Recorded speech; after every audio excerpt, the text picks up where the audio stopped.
Hi everyone, today we will learn superlative form of adjective and adverbs. And as you know, last week we talked about comparative form of the adjectives or adverbs, and today we will talk about superlative form. Let's see what does it mean.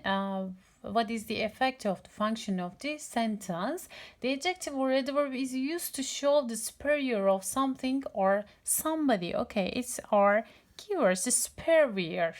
Okay, if we want to show the superior of something or somebody, we use the superlative form. As you know, comparative, if we use comparative, we compare two or more things, but with the superlative, we show it is used to show the superior of something or somebody. Okay, we have some rules to make superlative form of the adjective or adverb. We will talk about it.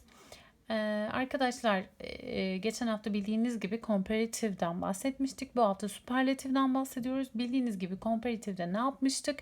İki ya da daha fazla şeyi karşılaştırırken kullanıyorduk. Ama superlative en üstünlük sıfatı, en üstünlük bildirir. Bir şeyin ya da birinin en üstünü olduğunu, superior olduğunu göstermek için kullanıyoruz.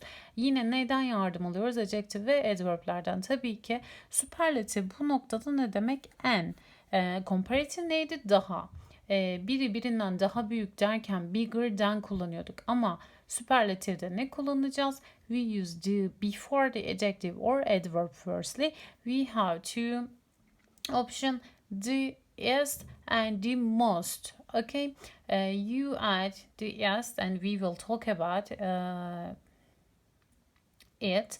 Okay, tall, the tallest, don't forget the. Okay, and the most beautiful, the most successful, the biggest, or Jack is the tallest student in our class. Okay, the tallest. Jack is the superior one, the other students in our class. Okay. Arkadaşlar şimdi superlative'de en üstünlüğü belirtiyoruz demiştik. Cümlemizde ne dedik? Bir toplulukta zaten ikisini en bariz şekilde ayırabileceğiniz nokta bu. Şu şekilde dediğimde Jack is taller than Mike dediğimde Jack Mike'dan daha uzun. İkisini karşılaştırmış oluyorum. Ya da Jack is taller than Mike and Alice dediğimde Mike ve Alice'den daha uzun olduğunu gösteriyorum. Ama Jack sınıfımızdaki en uzun öğrenci dediğimde en üstünlük sıfatını göstermiş oluyorum. Bu noktada da superlatif kullanıyorum. Tek heceli olduğu için de est ekini ekliyorum. Comparative'de ne yapıyorduk? Ekliyorduk arkadaşlar. İkisi arasındaki fark bu. Yapı olarak da anlam olarak da farklılar. Yes, let's talk about spelling rules. We add esc if to the adjective or adverb that are pronounced as one syllable. Okay? One syllable. Yani tek heceli ise ne yapıyoruz? Est takısı ekliyoruz arkadaşlar ve the'yi unutmuyorsunuz cümlede. Tall, the tallest, fat, fattest, big, biggest, uzun, en uzun, şişman, en şişman, büyük, en büyük. est ekliyoruz. Hangi durumlarda? Add iest to the adjective or adverb that ends in consonant and y, and you drop y and add iest. Okay? Easy, it ends with y and consonant sound. Yani sessiz ve y harfiyle bitiyorsa benim kuralım neydi? Y harfini düşürüyordum. Y harfi yerine ne yapıyorum? est ekine ekliyorum. Easy, easiest. Yani şunu yazmıyorduk. Comparative'de de aynı kural vardı arkadaşlar. Zaten spelling rules'larımız aynı. Hemen bakalım. Easiest yazmıyorsunuz. Bu yanlış bir kullanım. Easiest. Lazy, laziest. Crazy, craziest. Okay? You drop y sound and add iest. Yes, third one, the adjective that are ending in ing, ed and s and pronounced as one syllable, but they aren't added est. It is used most. Okay, tired, it ends with ed, and most tired, not tiredest. I can say easily. Okay, boring, not boringest, the most boring, bored, the most bored, serious, the most serious. Okay, bunları ne yapmıyorsunuz arkadaşlar? Tek heceli olmasına olsa bile tek heceliymiş gibi davranmıyoruz ve most ekine ekliyoruz arkadaşlar.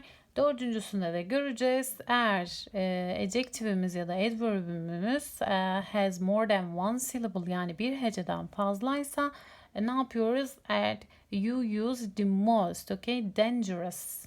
The most dangerous. Dangerous. No, it's false. Serious. The most serious. Kısacası arkadaşlar, tek heceli ise est takısı ve her zaman the başında kullanıyorsunuz. The biggest, eğer bir heceden fazlaysa ne yapıyoruz? Dangerous'ta olduğu gibi ya da handsome, serious, bunlar tek heceli değiller biliyorsunuz. Ne yapıyoruz? The most ekliyoruz. Yes, let's see on the examples. He is the most successful actor in the world. The most successful or adjective, okay? Actor in the world. Dünyadaki en başarılı aktör odur dedik arkadaşlar. Ve ne yaptık? Successful'u en üstünlük, en başarılı dediğimiz için de en üstünlük kullandık. Pamela is the tallest of all. Hepimizin en uzunu. Pamela dediğim için ne yaptım? The tallest. Okay? Bir grup içinde en üstünü gösteriyorsak ne yapıyoruz? Superlative kullanıyoruz. Which is the most dangerous animal in the world? I think it is the snake. Okay? The snake is the most dangerous animal in the world. It means. Okay? En tehlikeli hayvan hangisi? Bence yılan dedik. Ama karşılaştırma yapsaydık ne yapacaktık? Snake is more dangerous than spider. Okay? I compare snake and spider, but in this sentence I show the superior one. Okay? Superlative'de en tehlikelisini söyledim ama bu cümlede ne yaptım? Yılan böceklerden daha tehlikelidir dedim ve yılanla böcekleri karşılaştırdım. Okay, she is the most hardworking student in our class. Istanbul is the biggest city in Turkey. Or if you make comparative, Istanbul is bigger than Ankara, you can say. Comparative'de Ankara ile İstanbul'u karşılaştırırken bigger than kullanıyorsunuz. Superior'ını gösterirken, yani en üstün olanı gösterirken superlative kullanıyorum. En büyük, Türkiye'de en büyük şehir hangisi? İstanbul. Derken de ne yaptım? The biggest city I use. Yes, we have irregular forms again. We talk about the comparative, but let's remember, let's see all together, okay? Hepsini birlikte görelim. Düzensiz formlarının good, well, iyi demekti. Better, daha iyi. It's the comparative form and it's the superlative form. What is the superlative form? The best. We talk about the comparative form. Let's see on the example. The book was better than the movie. I compare the movie and the book. It's the comparative form. Comparative. And the second one is superlative form. The Lord of the Rings is the best book, I think. It's the superlative form. Yes, let's talk about bad, worst, worst. Bad kötü, worst daha kötü, the worst en kötü. Good, well iyiydi, better daha iyiydi, the best en iyi.